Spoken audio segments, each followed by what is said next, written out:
a land of endless sorrow. Introduction to the DRC conflict. The Democratic Republic of Congo, or DRC, is a nation haunted by conflict. For decades, its people have endured unimaginable suffering. Wars and violence have become a tragic part of life. This beautiful country, rich in resources, seems trapped in a cycle of violence.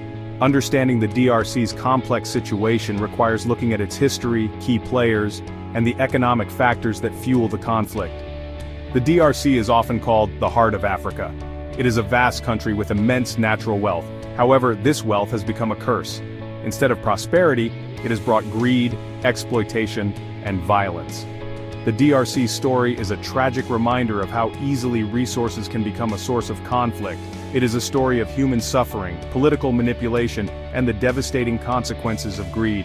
The conflict in the DRC is not a single war, but a series of interconnected conflicts. These conflicts are deeply rooted in the country's history. They are fueled by ethnic tensions, political instability, and the struggle for control over valuable resources.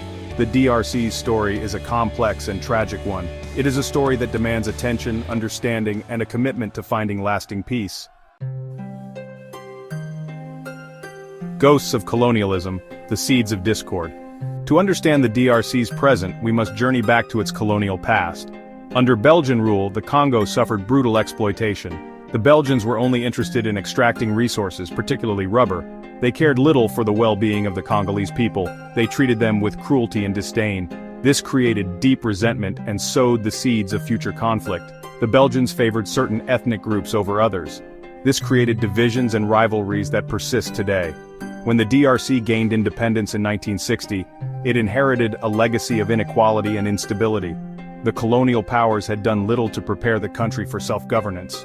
They left behind a power vacuum that was quickly filled by ambitious politicians and military strongmen.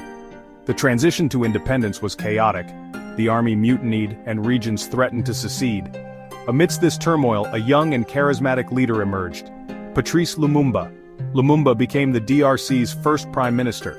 He was a powerful voice for Pan-Africanism and independence.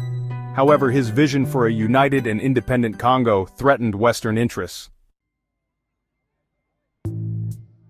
Mobutu's Iron Fist and the First Congo War. Lumumba's time in power was short-lived. He was overthrown in a coup supported by the United States and Belgium. He was assassinated in 1961. His death plunged the DRC into further chaos.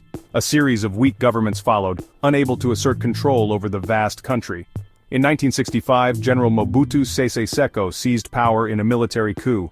Mobutu would rule the DRC with an iron fist for the next 3 decades. He renamed the country Zaire, banned political opposition, and established a brutal dictatorship. Mobutu enriched himself and his cronies while the Congolese people suffered. Corruption became rampant, and the economy crumbled. Mobutu's rule was marked by repression and violence. He used the army to crush dissent and silence opposition. He played ethnic groups against each other to maintain his grip on power. The First Congo War erupted in 1996.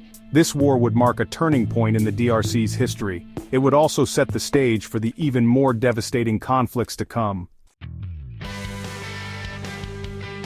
The African World War plunder and proxy wars. The First Congo War began as a rebellion against Mobutu's regime. It quickly escalated into a regional conflict, with neighboring countries drawn into the fighting. Rwanda, Uganda, Burundi, Angola, and Zimbabwe all intervened, backing different factions and pursuing their own interests. The war became known as the African World War due to the sheer number of countries involved. The conflict was fueled by a complex web of factors. These included ethnic tensions, political instability, and competition for resources. However, at its core, the war was about plunder.